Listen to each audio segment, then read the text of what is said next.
Well, thank you, and such good English, such beautiful. Where did you learn to speak so beautifully? Where were you educated? Where? Yes, sir.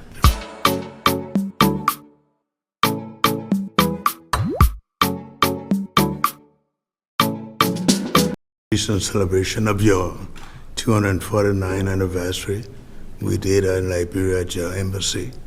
Mr. President, we thank you for this opportunity to be here. Liberia is a longtime friend of the United States, and we believe in your policy of making America great again. And we also go a long way with you in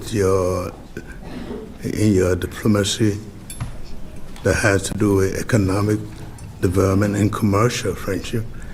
Liberia has a lot of minerals, and one of the things we ask as good friends for a long time is the opportunity to do a survey of our minerals. Mm-hmm. And also we are committed to peace, and we've been very lucky within our region.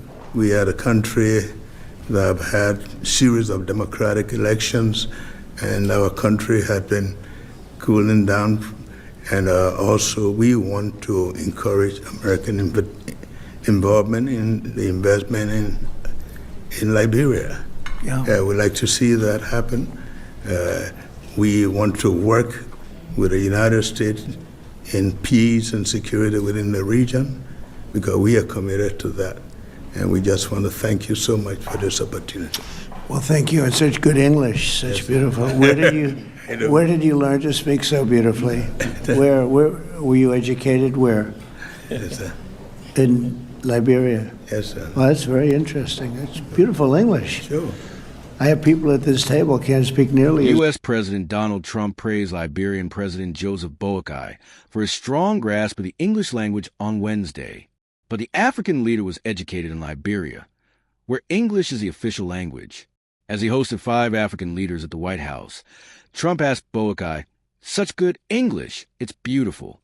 Where did you learn to speak so beautifully?"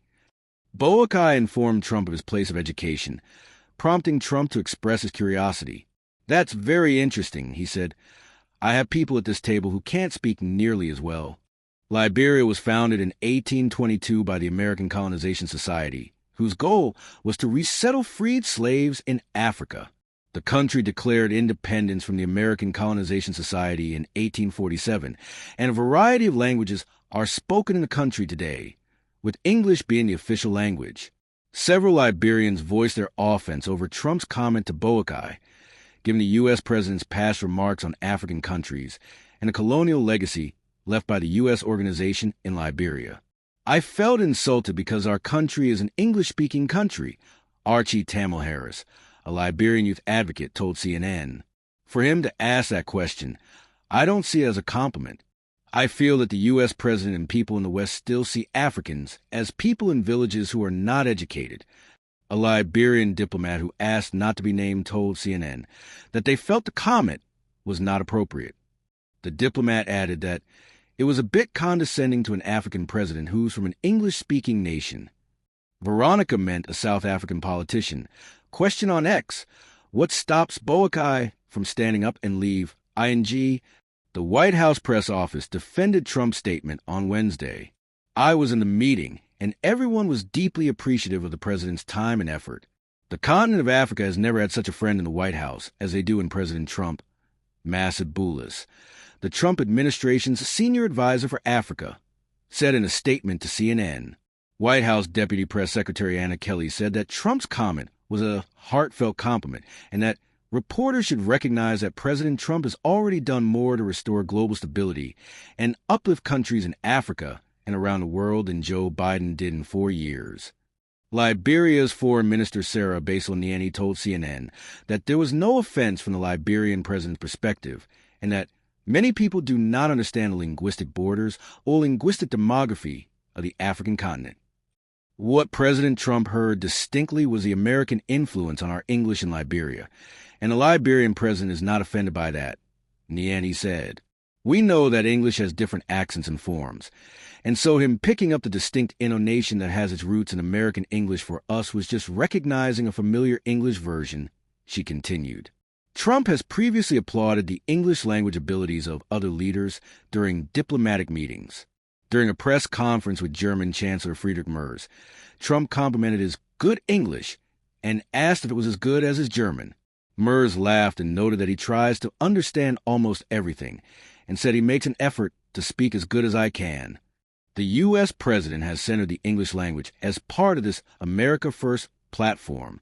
During a 2015 presidential debate, Trump asserted that the U.S. is a country where we speak English. In March, he signed an executive order making English the official language of the U.S. Trump has previously landed in hot water for things he has said about the African nations. In 2018, the president referred to migrants from African countries and other nations as coming from shithole countries. In May, he lectured South African President Cyril Ramaphosa on false claims that white South African farmers are the victims of genocide. Trump struck a different tone on Wednesday as he met with the leaders of Gabon, Guinea-Bissau, Liberia, Mauritania, and Senegal, praising their countries as all very vibrant places with very valuable land, great minerals, great oil deposits, and wonderful people. In turn, he was met with approval from the African leaders, who heaped praise on the president as they urged him to invest in their countries and develop their plentiful natural resources.